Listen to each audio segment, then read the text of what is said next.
In ASP.NET Core Web API, there are three ways to return the data from an action method. First is specific type. We can return any kind of primitive data or the complex data from the action method directly.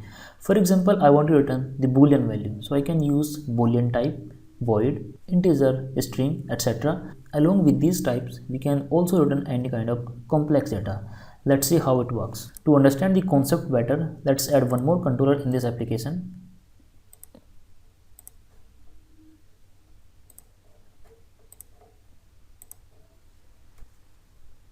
Let's give it a name, employee controller.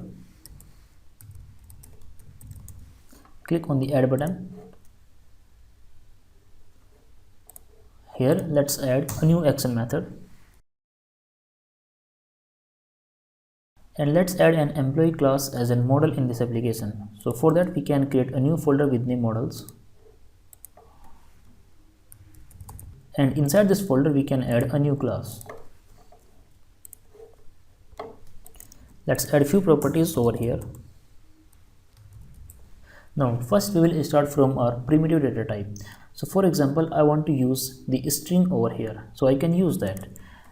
Then I can return the string directly from this action method. Let's run this application by pressing Ctrl F5. Here I can append the URL by using API and employee. You can notice that by default we are getting this text. If instead of using this string I want to have some other integer or boolean, something like that, then we can use any kind of primitive data type over here. Now instead of using this type, now I want to return some complex data, so I can use that. So for example, I want to use employee model.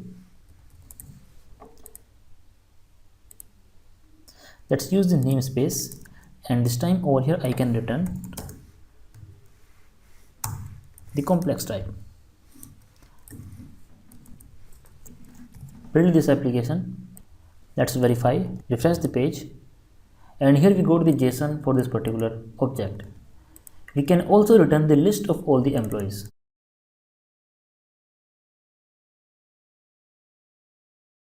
This time you can notice that we are returning a list from this getEmployees method.